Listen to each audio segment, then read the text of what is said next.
ঠিক আছে?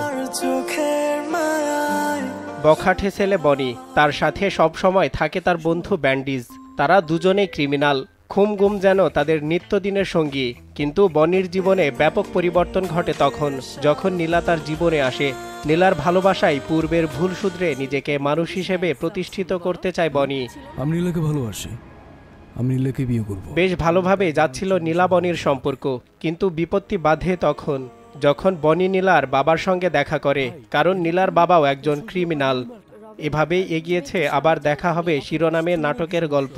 তোমাকে বলার মতো কিছু নেই, আর তোমাকে কল দেওয়ার মতো কিছু নেই তো। এই নাটকের চিত্রনাট্য লিখেছেন শাকিন আহমেদ, পরিচালনে এবং বনির চরিত্রে অভিনয় করেছেন তিনি। গল্পটা যখন আমি ভাবি তখন আমার কাছে মনে হলো যে না, এই গল্পটা একটু এইভাবেই শুটিং করা উচিত। তো আমার অনেক ভাই ব্রাদার আছে যারা অনেক ডিরেক্টর, ভালো ভালো কাজ করে। তো একটা সময় আমার মনে হলো যে না, আমি এই কাজটা করি। একটা এক্সপিরিয়েন্স প্রয়োজন ছিল, সেদিক থেকে মনে হলো যে না, একটা কাজ করে দেখি। গল্পটা আমার কাছে খুবই ভালো লাগছে, যার কারণে আমার ওই ফিলিংস থেকেও করা। তো আই হোপ, আমি জানি না কেমন করেছি, তবে আমি চেষ্টা করেছি আপনাদেরকে ভালো কিছু দেওয়ার জন্য। এর আগে আমার আরও 3-4টা নাটক করেছিলাম, সেগুলো হয়তো অতটা রেসপন্স পাইনি, তবে এই কাজটা আমি খুব মনোযোগ দিয়ে করার ট্রাই করছি। এই নাটকে যারা এই টিমে ছিল প্রত্যেকটা মানুষ নিজের বেস্টটা দেওয়ার ট্রাই করছে, এডিটর থেকে শুরু করে প্রোডাকশন বয় থেকে শুরু করে এভরিথিং, সবাই। সো আমি অলওয়েজ তাদের প্রতি শ্রদ্ধা, সম্মান। আমার একটা জিনিস ভেবে খুবই ভালো লাগলো যে এতগুলো মানুষ আমাকে খুব সাপোর্ট দিছে, যার জন্য ভালো লাগে। এই গল্পটা সবার, প্রত্যেকটা মানুষের ভালো লাগবে। স্যাড, রোমান্টিক, ইমোশনের মধ্যে এই গল্পটা। সো আশা করি আপনারা যারা দর্শক আছেন আপনাদের সবার ভালো লাগবে।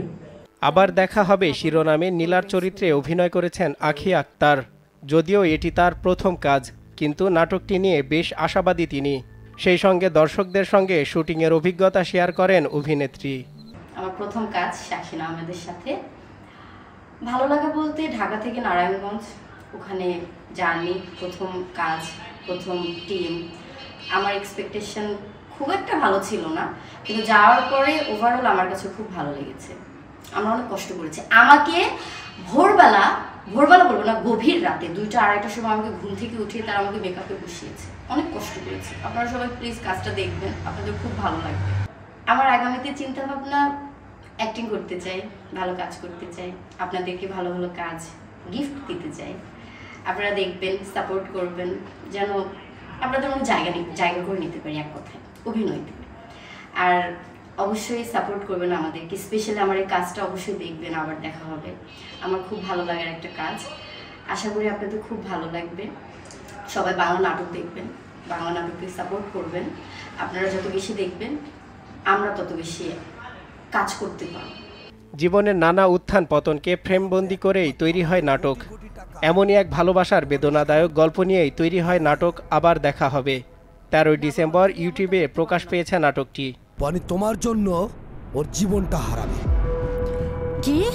সজল বিশ্বাস, দেশ টিভি। ভাই